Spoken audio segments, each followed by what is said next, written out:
지난 편에서는 중국이 동구권과 서구권 모두의 봉쇄를 받던 상황에서 마오쩌둥이 대약진운동이란 묘수를 계획하던 것까지 알아보았습니다.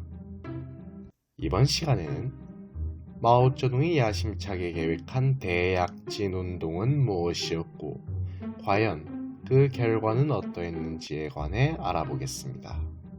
중국이 미국, 영국에 버금가는 강대국이 되기 위해서는 경제 성장이 필요했고 그러기 위해서는 공업화를 했어야 했습니다. 중국은 중일전쟁과 국공대전까지 겪으며 인프라가 박살날 대로 박살난 상황이었기에 공업화를 위해서는 우선 공장을 지을 돈이 필요했습니다. 하지만 전쟁을 겪은 지 얼마 안 된 상황에서 중국은 공장을 지을 돈도 없을 뿐더러 중소결렬 이후에는 소련에게 지원을 받을 수조차 없었습니다. 이런 어려운 상황에서 마오쩌둥은 생각했습니다. 공장 지을 돈도 없는 상황이라니. 돈도 문제긴 한데 철을 뽑아낼 제철소가 없는 것도 큰 문제입니다. 잠시만.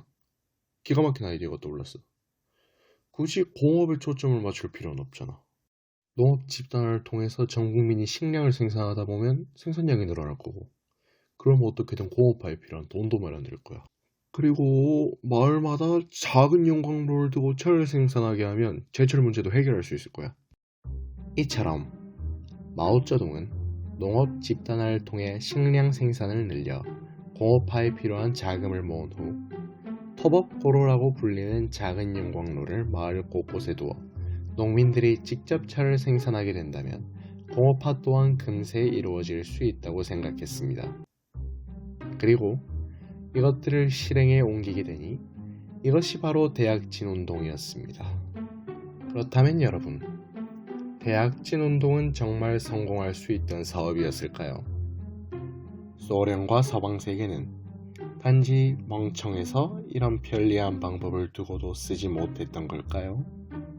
우리의 천재 마오쩌둥은 대약진운동의 성공을 맹신했지만 사실 조금이라도 유심히 지켜본다면 그 실체는 허술하기 그지없었습니다. 대표적인 사례 몇 개를 들어보자면 농업 집단화를 한다며 공영급식소를 설치했지만 관리가 허술하여 음식들은 희말건축으로 고정되었고 나중에는 그마저도 있으면 감사할 처지가 되었습니다. 또 농업 생산량을 늘리겠다며 모 10개를 심을 공간에 모를 20개씩 심는 바보짓을 하며 오히려 병충해가 늘어나 벼 생산량이 줄어드는 일이 있었고 비료가 모자란다며 황토로 이루어진 가옥들을 허무느라 농민들은 거주지를 잃는 상황에 직면하기도 했습니다.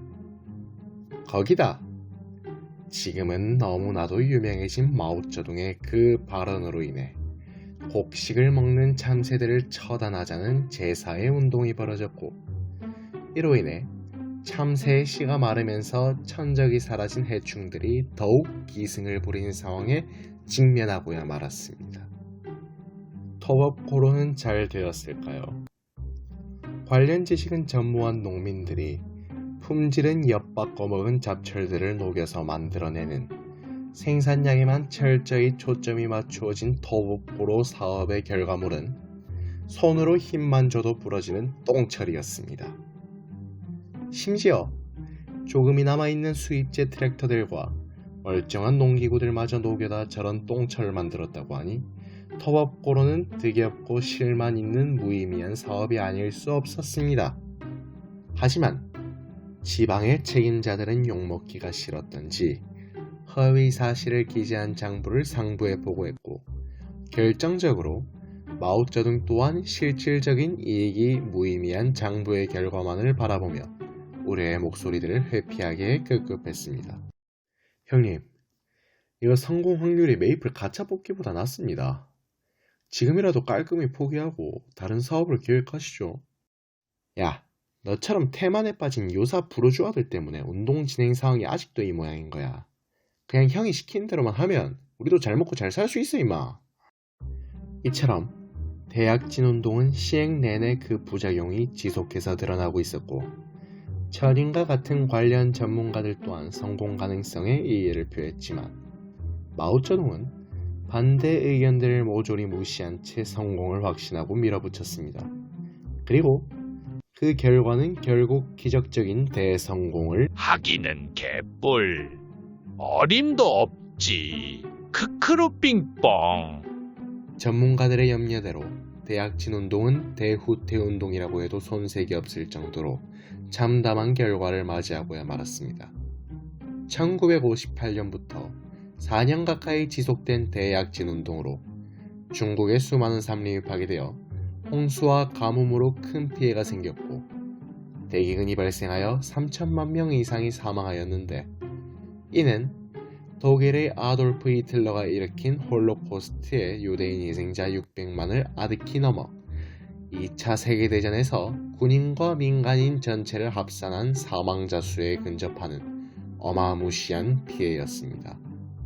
공업화는 완전히 실패했고 토법 고로로 탄생한 절기들은 그래도 쓰이긴 쓰였으나 삽은 땅을 툭 치니 떵하며 부러졌고 시장에서 파는 냄비들은 아예 금이 간 채로 팔리니 한때 수준 높은 퀄리티로 인기를 끌던 메이드 인 차이나의 위상이 끝없이 떨어지는 것으로 이어졌습니다.